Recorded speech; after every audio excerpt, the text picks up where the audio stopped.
നമസ്കാരം. ഞങ്ങളിപ്പോൾ പോയിക്കൊണ്ടിരിക്കുന്നത് തേക്കടിയിൽ നടക്കുന്ന പുഷ്പമേള നിങ്ങളെ ഒന്ന് കാണിക്കാൻ വേണ്ടിയാണ്. ആ സമയത്താണ് ഞങ്ങളിപ്പോൾ പെരുവന്താനത്തെത്തി ഈ നല്ല മനോഹരമായ വ്യൂ ഇവിടെ നിന്ന് കാണുന്നത്. ആകാശവും മേഘങ്ങളും കോടമഞ്ഞും എല്ലാം കൂടി കലർന്ന് ഭൂമിയിൽ താഴ്ന്നിറങ്ങിക്കിടക്കുന്ന ഈ മനോഹരമായ കാഴ്ച നിങ്ങളെ ഒന്ന് കാണിക്കാമെന്ന് കരുതി. അവിടുന്ന് ഞങ്ങൾ പരുന്തുംപാറ പോയി.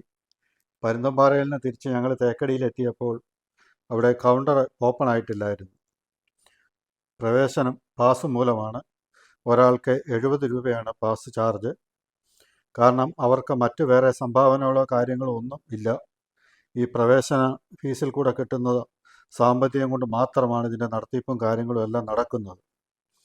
അപ്പോൾ അതുകൊണ്ട് പ്രവേശനം പാസ് മൂലമാണ്. 5 വയസ്സിന് മുകളിൽ പ്രായമുള്ള കുട്ടികൾക്കും എല്ലാവർക്കും പാസ് എടുക്കണം. അവിടുത്തെ സംഘാടകരെ കണ്ടു. അവർ പറഞ്ഞു ഇന്നലെയായിരുന്നു, അതായത് 28-ാം തീയതി ആയിരുന്നു ഉദ്ഘാടനം. ഞങ്ങൾ 29-ാം തീയതിയാണ് അവിടെ എത്തിയത്. അപ്പോൾ ഇന്ന് ഉച്ച കൊണ്ട് എല്ലാ സ്റ്റാളുകളും എല്ലാം പൂർണ്ണമാവുകയുള്ളൂ. അപ്പോൾ അതുകൊണ്ട് ഞങ്ങളവിടെ കയറി പതുക്കെ അതൊക്കെ ഒന്ന് ഷൂട്ട് ചെയ്യാൻ തുടങ്ങി. ഓരോ വൈൽഡ് ലൈഫ് ഫോട്ടോഗ്രാഫർമാരുടെയും ഒരുപാട് പ്രയത്നങ്ങളുടെ ചിത്രങ്ങൾ നമുക്കവിടെ കാണാൻ സാധിച്ചു. ഈ ചിത്രങ്ങളെ ഒന്നും നമ്മൾ നിസ്സാരമായിട്ട് കാണരുത്. ഒരുപാട് സമയത്തെ ഒരുപാട് കാത്തിരിപ്പിൻ്റെ ശേഷം കിട്ടുന്ന ഓരോ ഫോട്ടോസാണ് ഇതൊക്കെ. ഈ ഫോട്ടോകളൊക്കെ എത്ര മണിക്കൂറുകൾ, എത്ര ദിവസങ്ങൾ ഒരു പക്ഷേ കാത്തിരുന്നതിന് ശേഷമാകാം ഫോട്ടോഗ്രാഫർമാർക്ക് ഇങ്ങനെയുള്ള ചിത്രങ്ങൾ കിട്ടുന്നത്. എല്ലാ ചിത്രങ്ങളും ഒന്നും എനിക്ക് ഷൂട്ട് ചെയ്യാൻ പറ്റിയില്ല. സമയക്കുറവും സ്ഥലക്കുറവുമായിരുന്നു അതിൻ്റെ കാരണം. അപ്പോൾ നിങ്ങളെല്ലാവരും കുടുംബത്തോടൊപ്പം കുട്ടികളോടൊപ്പം ഈ അവധിക്കാലം മനോഹരമായിട്ട് അടിച്ചു പൊളിക്കാനും ആസ്വദിക്കാനും ഇവിടെ എത്തണം. ഇതെല്ലാം കാണണം. ഇവിടുന്ന് സസ്യങ്ങളും ചെടികളും ഒക്കെ വാങ്ങി പോകണം. ഈ പുഷ്പമേള ഒരു വൻ വിജയമാക്കി തീർത്തു കൊടുക്കണം. ഇവിടെ 300-ലധികം ചെടികളിൽ നിന്നായി 350-ലധികം പുഷ്പങ്ങൾ നമുക്കിവിടെ കാണാം. ബഡ്ഡിങ് നടത്തി ഒരു ചെടിയിൽ തന്നെ പല നിറത്തിലുള്ള പൂക്കൾ വരെ ഇവിടെയുണ്ട്.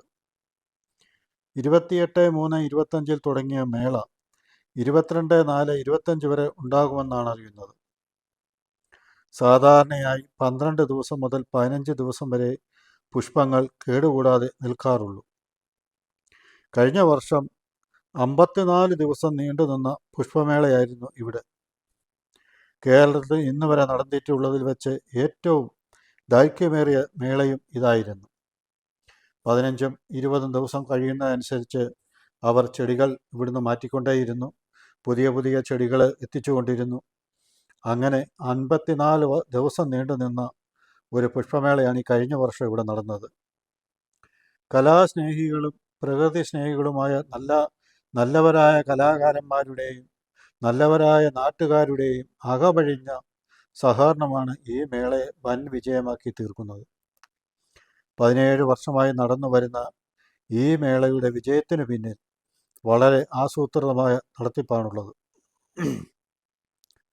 മിമിക്രി ആർട്ടിസ്റ്റും കലാകാരനും പ്രകൃതി സ്നേഹിയുമായ വിനോദ് കുമാർ വണ്ടിപ്പെരിയാറാണ് ഇതിൻ്റെ കോർഡിനേറ്റർ.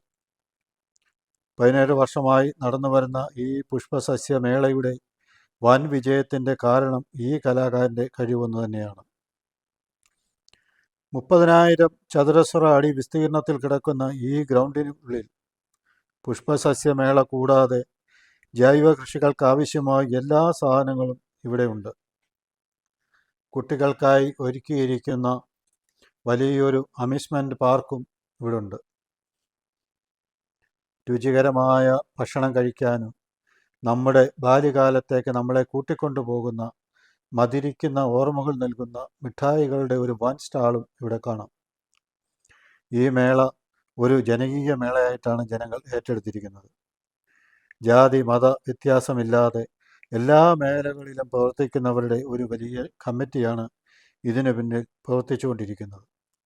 ഇതിൽ പ്രധാനമായിട്ടുള്ളത് കുമളി ഗ്രാമപഞ്ചായത്തും തേക്കടി അഗ്രി കൾച്ചറൽ സൊസൈറ്റിയും മണ്ണാർത്തറയിൽ ഗാർഡൻസുമാണ്. ഇത്രയും മനോഹരമായ ഒരു ഗാർഡൻസ് ഒരുക്കിയ മണ്ണാർത്തറയിൽ ഗാർഡൻസിനെ നമ്മൾ ഒരിക്കലും ചെറുതായിട്ട് കാണാൻ പാടില്ല. അവർക്ക് അഭിനന്ദനങ്ങളും അനുമോദനങ്ങളും നൽകണം. കാരണം അത്രമാത്രം മനം കളുർപ്പിക്കുന്ന സസ്യങ്ങളും ചെടികളും പൂക്കളുമാണ് ഇവിടെ അവർ ഒരുക്കിയിരിക്കുന്നത്. 17 വർഷമായി നടന്നു വരുന്ന ഈ മേള കോവിഡ് എന്ന മഹാമാരിയുടെ കാലത്ത് 2 വർഷം നടന്നിരുന്നില്ല. അതിനുശേഷം നടക്കുന്ന ആദ്യ മേള ഈ പുഷ്പമേള തന്നെയായിരുന്നു. അന്ന് ഉത്സവങ്ങളോ പെരുന്നാളുകളോ മറ്റാഘോഷങ്ങളോ ഒന്നും നടത്തിയിരുന്നില്ല. മാത്രവുമല്ല, ഈ മേള നടക്കുന്നത് കുട്ടികളുടെ അവധിക്കാലത്താണ്. എല്ലാവർക്കും ആഘോഷിക്കുവാനും ഉല്ലസിക്കുവാനും സന്തോഷിക്കുവാനുമായി കേരളത്തിൻ്റെ എല്ലാ ഭാഗത്തു നിന്നുമുള്ള കലാകാരന്മാരുടെ കലാവിരുന്ന് ഇവിടെ നടത്തിക്കൊണ്ടിരിക്കുന്നു. ഒരു വർഷം കുറഞ്ഞത് 3000-ഓളം കലാകാരന്മാർ വേദിയിലെത്തുന്നുണ്ട്. കൂടാതെ പ്രാദേശികരായ കലാകാരന്മാരും അരങ്ങേറ്റം കുറിക്കുന്നവരും തങ്ങളുടെ കഴിവുകൾ ഇവിടെ പ്രകടിപ്പിക്കുന്നു. നമ്മുടെ സമൂഹത്തെയും പുതിയ തലമുറയെ കൂടുതലും കാർന്നു തിന്നുകൊണ്ടിരിക്കുന്ന മദ്യം, മയക്കുമരുന്നുകളെ പറ്റിയുള്ള ബോധവൽക്കരണ ക്യാമ്പുകളും ഇവിടെ നടത്തിക്കൊണ്ടിരിക്കുന്നു. അന്താരാഷ്ട്ര ടൂറിസ്റ്റ് മേഖലയായ തേക്കടിയിലെത്തുന്ന വിനോദസഞ്ചാരികൾക്ക് ഉണർവേകുന്നതാണ് ഈ പുഷ്പമേള. ചങ്ങനാശ്ശേരി ജയകേരളയുടെ നൃത്തനാടകം അവതരിപ്പിക്കാനുള്ള ഒരുക്കങ്ങളിലായിരുന്നു അവിടെ കണ്ടത്. നൃത്യങ്ങളുടെ കുലപതിയും ആചാര്യനുമായിരുന്ന തൃപ്പൂണിത്തുറ അരവിന്ദാക്ഷ മേനോൻ്റെ കൊച്ചുമകളും ചലച്ചിത്ര താരവുമായ ശാലു മേനോൻ്റെ നാഗവല്ലി മനോഹരി എന്ന നൃത്തനാടകവും അന്നുണ്ടായിരുന്നു. ഈ പൂച്ചെടികൾ ഇത്രയും മനോഹരമായി ഒരുക്കിയിരിക്കുന്ന നമ്മുടെ മണ്ണാറത്തറയിൽ ഗാർഡൻസിനെ നമ്മൾ വളരെയധികം അനുമോദിക്കണം. അതുകൂടാതെ ഇവിടുത്തെ ഓരോ സ്റ്റാളുകളും വിശാലമായ സ്റ്റാളുകളാണ്. നിങ്ങൾക്ക് വേണ്ടുന്ന എല്ലാ സാധനങ്ങളും വാങ്ങാനും ഇവിടെ സാധിക്കും. അതുപോലെ തന്നെ നടന്നു പോകാനുള്ള വിശാലമായ ഒരു വഴി ഇവിടെ ഒരുക്കിയിട്ടുണ്ട്. നല്ല വിശാലമായ ഒരു വഴി തന്നെയാണ്. മറ്റെല്ലാ സ്റ്റാളുകളിൽ കാണുന്ന പോലെ ഒതുങ്ങിയ നടക്കാൻ ബുദ്ധിമുട്ടുള്ളതല്ല.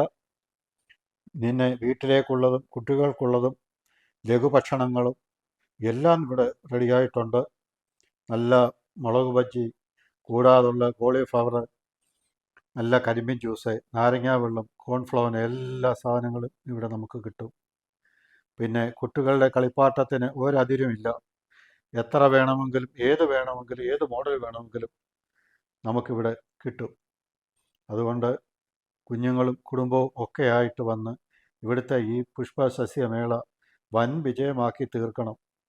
ഇവിടെ കേരളത്തിലെ പ്രേക്ഷകർ മാത്രമല്ല എത്തുന്നത്, തമിഴ്നാട്ടിൽ നിന്നുള്ള ഒരുപാട് ആൾക്കാർ ഇവിടെ വൈകുന്നേരങ്ങളിൽ എത്തുന്നുണ്ട്. ഈ സ്റ്റേജിലാണ് നമ്മുടെ കലാവിരുന്നുകളെല്ലാം നടക്കുന്നത്. ഞങ്ങളവിടെ എത്തിയ സമയത്ത് ശാലുമേനോനും അമ്മയും അവരുടെ കൂടെയുള്ള കലാകാരന്മാരും എല്ലാവരും അവിടെ എത്തിയിരുന്നു. അപ്പോൾ അവർ സ്റ്റേജിൻ്റെ അറേഞ്ച്മെൻറ്റ്സും ഒക്കെ നോക്കുന്നതിനുമായിട്ടാണ് അവർ നേരത്തെ എത്തിയത്. ഇവിടുത്തെ പ്രോഗ്രാം കഴിഞ്ഞ് അവർക്ക് തമിഴ്നാട്ടിലാണ് പ്രോഗ്രാം. അപ്പോൾ എൻ്റെ കൂടെ ഞങ്ങളുടെ പ്രിയപ്പെട്ട സുഹൃത്തിൻ്റെ മകൻ ഒരു ഫോട്ടോഗ്രാഫർ ഉണ്ടായിരുന്നു. അദ്ദേഹവും ഞാൻ ഇതിൻ്റെ കുറേ ഫോട്ടോസൊക്കെ എടുത്തിട്ടുണ്ട്. ഈ സ്റ്റേജിൽ അരങ്ങേറുന്ന നല്ല ഒരു നൃത്തം നിങ്ങൾക്കെല്ലാവർക്കും ആസ്വദിക്കാൻ കഴിയും. ഇത് ശാലു മേനോൻ്റെ മാനേജരും അവരുടെ കോർഡിനേറ്ററും ഒക്കെയാണ്. അവരുടെ എല്ലാവരുടെയും അകവഴിഞ്ഞ ഒരു പ്രവർത്തനത്തിലും ഒരു കൂട്ടായ്മയിലൂടെയാണ് ഈ നാഗവല്ലി മനോഹരി എന്ന നൃത്തനാടകം ഇത്രയും ഫേമസ് ആയിക്കൊണ്ടിരിക്കുന്നത്. നമുക്ക് ഈ വീഡിയോ വളരെ ഭംഗിയായി ചിത്രീകരിക്കാനും ഇതിന് വേണ്ടുന്ന എല്ലാ സഹായ സഹകരണങ്ങളും ചെയ്തു തന്ന വിനോദ് കുമാർ സാറിനോടും മറ്റ് അവരുടെ ഭാരവാഹികളോടും ഞാൻ എൻ്റെ നന്ദി ഇവിടെ അറിയിക്കുകയാണ്. കൂടാതെ ജയകേരള ചങ്ങനാശ്ശേരിയുടെ നടത്തിപ്പുകാരോടും അവരുടെ സുഹൃത്തുക്കളോടും ഒക്കെ എൻ്റെ നന്ദി ഞാൻ അറിയിക്കുന്നു. ഞങ്ങളുടെ വീഡിയോ ഇവിടെ പൂർണ്ണമാവുകയാണ്. എല്ലാവർക്കും നന്ദി, നമസ്കാരം.